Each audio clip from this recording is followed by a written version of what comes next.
Sulfur hexafluoride, SF6. It's being used by scientists in our national parks, and they're basically testing it to figure out how heat gets trapped into the planet using this greenhouse gas. I don't know if you've seen experiments done with sulfur hexafluoride before. They use it for a lot of things, electronics, and it's a very heavy gas. And, when you breathe in helium, you have a little crazy voice when you breathe in helium. But when you breathe in sulfur hexafluoride, your voice gets really low. I mean, and it sounds like Satan. Yeah, you bring in, you breathe in this sulfur hexafluoride, it changes your voice, but it can irritate the nose and throat. It creates coughing, shortness of breath, buildup of fluid in the lungs. You get pulmonary edema from it. It becomes a medical emergency if you're inhaling too much of it, but it does hold heat. If you use a lot of it, it can hold heat over certain areas. And what they're doing is they're actually putting it in the lakes and streams of these parks.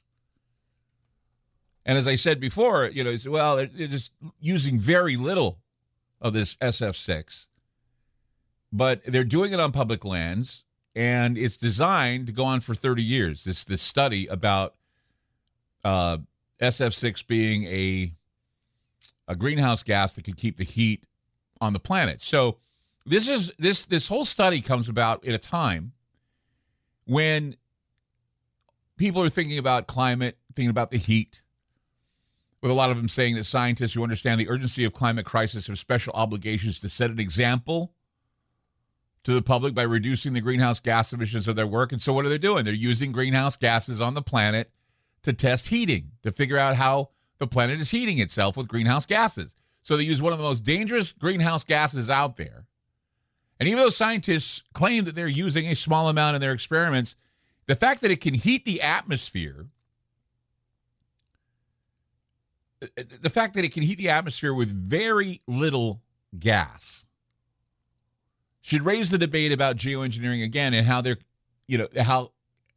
how can it not yet be defined here that the effects of SF6 being used on the environment and how it keeps the heat in, and how we're seeing a lot of hot temperatures. If they're doing it in mass, which of course, give the government an inch, they'll take a foot, and they've been spraying chemtrails for the longest time, and now finally they're acknowledging them. Can you imagine if they're using SF6 and they're using it in mass and they're using it over the national parks, creating heat waves and heat problems? For decades, ecologists have sometimes, talked about small amounts of sulfur hexafluoride, putting it into streams and rivers, and they do it in order to study how quickly gases can move from the water into the air. And one reason that's of interest is because although inland waterways cover up only a small fraction of the Earth's surface, researchers believe that these running waters could be an important source of greenhouse gases, because they're believing that rainfall can carry carbon from the ground into the streams, and then later they release it into the atmosphere. And so they want to look at those effects by using sulfur hexafluoride.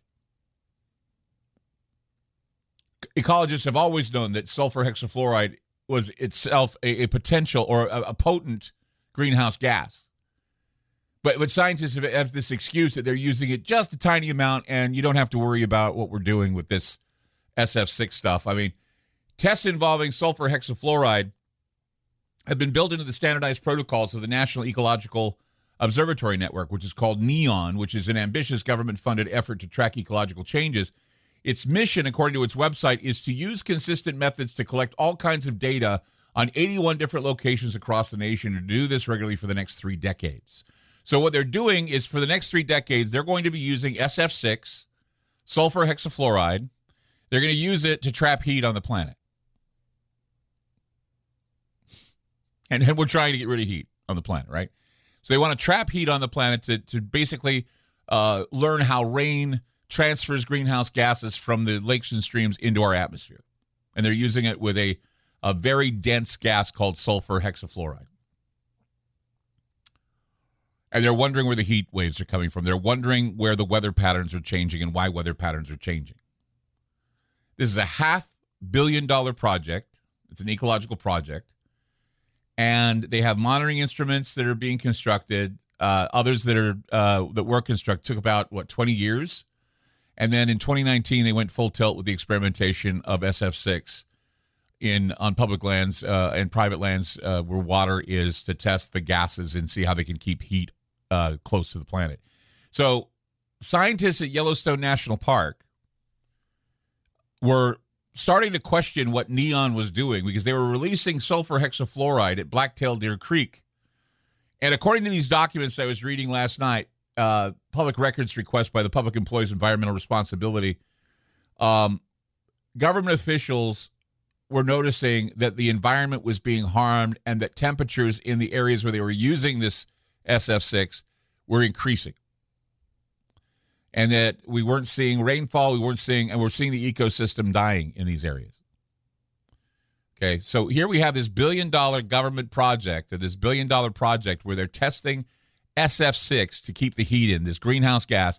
They're doing it to keep the heat in, and then we're being told that global warming is a problem and that we're responsible for it, even though these tests are being done on public lands. They're being done at national parks like Yellowstone, federal lands as well. So some government officials were sharing concerns that Yellowstone Park had, and they were going out and inspecting sites where Neon had been releasing this SF6. So emails went out to Great Smoky Mountains National Park of the Bureau of Land Management, the United States Forest Service. About half of the Neon sites with streams where sulfur hexafluoride was released were on Forest Service lands. And it says this in the document. It says, quote, SF6 is a potent greenhouse gas, and over the 30-year Neon program, the release will be equivalent to burning millions of pounds of coal. This is according to Brett Schichtel of the National Park Service Air Resource Division. And he said this to Linda Geiser, who is the National Air Program Manager of the Forest Service, said, quote, we would like to know if you are aware of this issue and share similar concerns about using SF6, the potential greenhouse gas that heats the areas that it's in. So in December of 2020, representatives of the Park and Forest Services held a virtual meeting with Neon employees. Emails were sent, and they sent out making it clear that the public land officials felt a strong desire to discontinue use of sulfur hexafluoride. In 2021, according to one memo sent from Neon to ROEM, Neon used approximately 18 pounds of the gas, which is the equivalent of greenhouse gas emissions from driving an average car over 460,000 miles. I know that's only a small piece of the puzzle. And of course, scientists who are releasing greenhouse gases in the atmosphere that heat the planet, we don't know anything about that. It's not talked about in the climate change arguments or even in the geoengineering arguments. But there are scientists who want to go beyond solar engineering. They want to go beyond chemtrailing. They want to go and so what? SF6 is what they use. And another thing is another group of scientists that want to keep the heat in are doing experiments to take the heat out. So they use SF6 to keep the heat going. So they use SF6 to create drought conditions and heat problems or whatever if they wanted to. They have this new gas, or it's not a new gas, but it's a greenhouse gas that can create a drought or can create heat where heat is non-existent because we have waterways and beautiful trees to keep the heat out. But no, we have to play with a gas called SF6. It's going to heat the planet. And then we have a group of scientists that believe if they dump a bunch of iron ore into the oceans, they could trigger the new ice age that will cool the planet. And we'll tell you about that coming up, too. I mean, like I said, this is something that I discovered. I'm talking about it tonight. And I hope it opens people's minds to the idea that geoengineering is not just chemtrails.